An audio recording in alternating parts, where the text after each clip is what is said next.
Hello everybody and welcome back to Vehicles of War Thunder. In this part we go back and cover the Italian reserve tanks, the M1340. There are 3 versions of this vehicle available, 2 in the tech tree and 1 premium, which doesn't even have a fancy skin, so we're not going to really go ahead and bother with it. It exists, but as far as anybody should be concerned, it might as well not exist because it doesn't do anything. With that done, let's go ahead and hop into the design history. As a quick heads up, I'm going to butcher basically anything that's Italian, including names of people and organizations, etc., because, yeah. With that out of the way, like I said, let's go ahead and hop into the design history. The specification for the M1340 was first issued in December 1937 by the Regio Esercito, which basically translates to Royal Italian Army. This new vehicle was intended to be a replacement for older models such as the Fiat L3 tankettes and the medium M1139, the latter of which was an interim tank design with a hull main gun. To save time on this new design, the tank was based on the M1139 but with a redesigned hull. The turret was made wide enough to hold the 47mm Breda Modello 35, an AT gun with performance similar to the Soviet 45mm. This firepower was supplemented by a pair of Breda 8mm machine guns in the hull and an extra coaxial 8mm for firing tracing shots. Some later modifications would include a roof-mounted 8mm for firing at aircraft. The supervision of the development of the M1340 was placed under the head of the Inspectorate of Technical Services, General Caracciolo di Ferolito. Again, I'm going to butcher names, and I apologize in advance for that. Under his leadership, no less than 15 pre-production prototypes were delivered, the first being ready in October 1939. It was accepted into service after some changes and production set up in March 1940. Most of the original hull shape of the M1139 was kept, with the only big changes being the fixation of the bogies and idler. The bogies were also reinforced due to the additional weight of the added armor, which was comprised of bolted armor steel plates, which went from 25mm on the sides and rear to 30mm on the front of the hull and 42mm for the gun mantlet and the turret front. This resulted in the weight of the vehicle raising from 11 tons to 13 tons. The tank was powered by the Fiat V8, which, while sturdy, was underpowered, delivering only 125 horsepower. Speed was therefore limited to about 32 kilometers an hour. The biggest improvement of the M1340 over its predecessor was that the main gun was now located in a 2-man turret, as opposed to being a casemate. One negative, though, was that the first M1340s off the production line did not contain a radio. The M1340 had a crew of 4, a commander on the right side of the turret, a driver on the front left, and a machine gunner/radio man on the front right. There was also a loader, which would have been on the left side of the turret, and the commander was in charge of firing the main gun, from what I can find with my sources, which is how it works in War Thunder as well. Only a few variants of the M1340 exist. First up is a minor modification called the M1340 Central Radio, which was equipped with an RF-1CA and an RF-2CA radio. 2 of these would serve with each battalion headquarters. Next up is the Semo Vented 7518, which was an SPG conversion inspired by the German Stug, of which around 60 were built on the M1340 chassis, with more being built on the M1441 chassis. The other major variant is the Semo Vento Commando M40, which was an M1340 with the turret replaced by a large multi-piece hatch, with the hull containing additional radios and other communications equipment. Now, for how the M1340 performed in battle in real life before we get into how it performs in game, nearly all Italian armored divisions received a large number of the M1340 due to the high production numbers. Around 3,000 tanks would be built on this chassis or derived from it. It saw some action in the North Africa campaign, where many were still in service by 1943. These units, however, would not have a good experience due to a number of factors, including a lack of unit cohesion due to being hastily formed, lacking radios, and lacking training. In 1940, crews were given about 25 days of actual tank training before being sent to the front.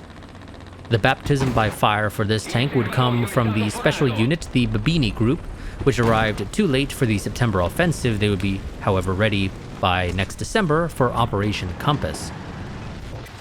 Tanks for the 3rd Battalion were present at the Battle of Berida, where during 2 days of fighting, January 3rd through the 4th, 1941, the Australians would suffer 456 casualties, while the Italians would lose 40,000 men, 2,000 killed, 3,000 wounded, and 36,000 captured.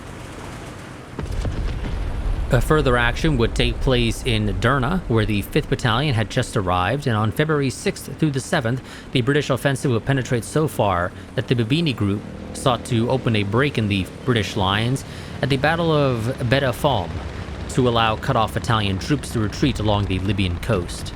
This attack, however, would fail, and they would lose most of their tanks, with only 6 surviving and entering a field near the local British command post, where they would be destroyed one by one by a single 2-pounder anti-tank gun. In later engagements, some would be captured and reused by the Italian 2/6th Cavalry Regiment and the British 6th Royal Tank Regiment until the spring of 1941, when they ran out of fuel and were destroyed. The Australians would paint kangaroos on the sides of the hull and turret. In April 1941, M13s of the 132nd Armored Division Ariete took part in the siege of Tobruk. Tobruk. Spelt it wrong on my script, sorry about that. With little success against the British Matilda II. Ariete would see more success with the M13 during the action at, and I'm going to butcher this, Bir el Gubi, against the Crusader tanks of the British 22nd Armored Brigade. By 1942, with the Allies deploying M3 Lee/Grants medium tanks and the Crusader Mark IIIs, along with towed 6-pounder AT guns, the weaknesses of the M13 were exposed. In an attempt to increase the protection, many crews would pile sandbags or extra track links on the outside of their tanks, but this would make the already underpowered tank even slower and increase the maintenance requirements. As a result of this practice would be discouraged by commanders. The Italians would equip at least one company in each tank battalion with the more heavily armed Semo Vented 7518. The Second Battle of El Alamein saw the first appearance of the M4 Sherman, while some 230 M13s were still in frontline service. Over several days of battle, the Ariete and Littorio divisions were used to cover the Axis retreat. The Centauro division was virtually destroyed fighting in Tunisia. By this time, the M1340 and M1441 would be surpassed, and their armament was all but useless against the M3 Lee and M4 Sherman at all but point-blank range, while both could easily destroy the M1340 from a distance.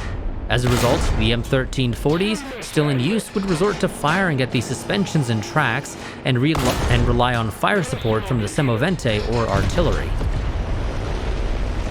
After World War II, and I'm not 100% certain on this, but my sources make claims at least that 2 or 3 M1340s that were left in North Africa would be incorporated into the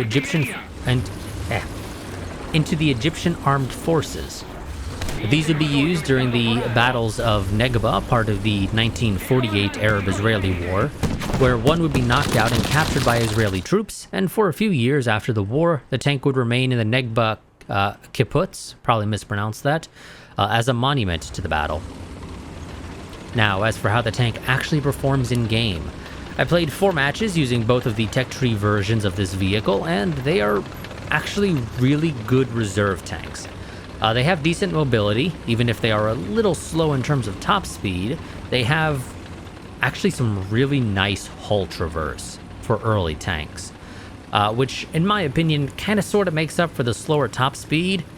It enables you to wiggle and things a little bit better. As for armor, like many reserve tanks, it's enough to protect you from small arms fire. I'd have to double check, but I do not believe that 50 cals are able to pen you, or at the very least they can't do it reliably. But you can't really rely on the enemy bouncing off your armor consistently. It can happen, definitely, but I would not rely on it being something that happens. In terms of armament, the 47mm cannon is really good with both of the rounds you have available to you. Both rounds contain, or actually both rounds are APHE rounds. One is an APHE BC. And they are actually really good. They don't have a significant difference in penetration ability between the two of them. I don't have the numbers in front of me, but if I recall correctly, the APHE BC round has slightly less penetration close up by only like a couple of millimeters. But it has better penetration at range compared to the normal APHE round.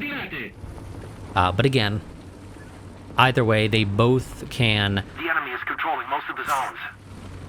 very consistently pen basically anything that you should fight when using these vehicles. Realistically, they can probably pen most things without too much difficulty up until about 1.7. Attention to the map. Once you get to there, you're probably going to want to start replacing these with other things if you haven't already, because if you get up tier to like 2.7, they're going to struggle a little bit more, especially because those are also going to, in some cases, be much more mobile vehicles. But nonetheless, they are still really good for sort of that 1.0 to 2.0 sort of battle rating range. In fact, so much so that they can usually one-shot enemy tanks, with the only real exceptions being larger tanks like the LVT. I don't usually talk about the secondary armament of a tank unless the tank has multiple different, like, cannons on it. But in this case, I wanted to mention a couple of annoyances regarding the machine guns that you have. First things first, the hull machine guns do not do anything. That is not an issue for me personally, but it is just something to be noted. Not that it would make any difference, realistically. Your coax and the pentile machine gun aren't really that good. 8mm is not going to be penning anything, even if it's like got paper thin armor. You can't really pen it with those. So you can only really use them to kill exposed crew on something like a, what is it, the Panzerjäger 1, I believe is what it's called, and similar type vehicles. Specifically in the case of the pentile machine gun, however, it does not have, from what I can tell at least, any form of horizontal traverse on it. I think you can angle it slightly, but it's very limited in its ability to actually move from side to side. As a result, if you want to shoot at an aircraft that is approaching you, you have to turn your entire turret to track it, and that's a bit of a slow process, even if you have a aced crew with maxed out targeting and leadership under the commander, and of course, like I said, you've bought out the expert and ace crew experiences, or in the case of ace, you earned it. Either way, you end up with the same issue of your turret just does not traverse quite fast enough to be able to actually do that.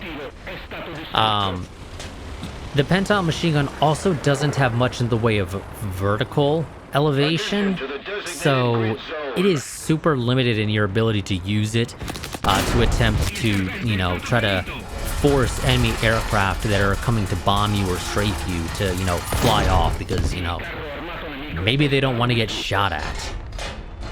And so you can't really do that with this tank. It's not like the American tanks, basically. It's really the only country at this low battle rating that really has pentile machine guns that are any good. It also should be noted, in the case of both the coax and the pentile, I forgot to mention it earlier, you do not have a lot of rounds you can fire before you have to reload because neither of them are belt fed. They all use these little magazines. I don't know what the capacity is off the top of my head, but I think it might only be something like 20 rounds, and that might even be incorrect. It might be less than that. I'm not 100% certain, but they are very small rounds. So you can't just like spray up into the sky on the off chance you do happen to have an enemy that you, by some miracle, are able to actually get your pentile machine gun to face. So they're just not very good machine guns, and as far as anybody should be concerned, they might as well not exist. And if if the game allowed me to, I would probably just take them out to save the couple of 100 grams or whatever of weight that they take up, because there's just no point in bothering with them. They are absolutely worthless as far as I'm concerned. But yeah, so that's going to be it for this episode of Vehicles of War Thunder. A quick reminder that I have a Patreon, a Streamlabs, and a Discord. You can find links to those all in the description below. I do highly recommend that you join the Discord if you want to stay up to date with what's going on with the channel. I did a couple of weeks back have to completely reinstall Windows, which sort of delayed getting this video out because I had to reinstall a bunch of my software. I had to catch up on other recordings for the channel. And even those I haven't necessarily actually finished catching up with, so yeah, that's a thing. And so, yeah. If you want to, stay up to date with things like that, I highly recommend you join the Discord so oh, okay, he's dealing with some shit right now, so he's not going to be getting a video out anytime soon, or whatever the case may be. As for the Patreon or Streamlabs, if you find yourself enjoying this series or any other series on the channel, those are the easiest ways to help support the channel, so I can continue to bring you this type of content. And especially in the case of this series, it allows me to be able to afford, or rather more easily afford, and justify the price of buying premium and event vehicles so that I can include talking about them, particularly when there actually is a difference between them and their related vehicles in the tech tree. But honestly, in the case of some vehicles, it's just hard to justify that without any sort of financial support going towards this series in particular, but just in general, the channel, really. So like I said, if you find yourself enjoying this series or any other series on the channel, consider becoming a patron, or doing one-time or monthly donations via Streamlabs. Take your pick. If you go the Patreon route, you get some goodies, such as early access to videos, while if you go the Streamlabs route, you will get no goodies. You just sort of get the warm, fuzzy feeling that more of your money is actually reaching the channel, because Patreon takes a 5% cut, if I recall correctly. In my case, because sort of my account is grandfathered into a lower tier that they have, so they take a smaller cut with all the various sort of tiers that I can sign up for to be able to get some stuff on my end to be able to provide more content via Patreon in particular. But either way, like I said, in my case, they take a 5% cut. In the case of Streamlabs themselves does not take a cut, and I believe I have it set up in such a way that basically any of the ways in which people will support the channel via Streamlabs, they either will not take a cut whatsoever, or it will be a very small cut, less than the 5% that Patreon takes. As a result, it's up to you what you want to choose. If you want to get those goodies, such as early access to videos, then go and become a patron and support the channel that way. There's no real difference between the tiers, so, just take your pick. And if you just want to, give the channel money so I can, spend it on things to help build the channel, upgrade computer hardware, buy games, in the case of this series, like I said, buy vehicles, then maybe just go and support the channel via Streamlabs instead. Like I said, you have the option of doing one-time or monthly in that case.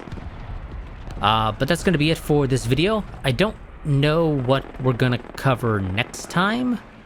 I haven't thought about it in the slightest, to be honest. We have not covered a Swedish vehicle, so we might go and cover a Swedish vehicle. I'm not 100% certain.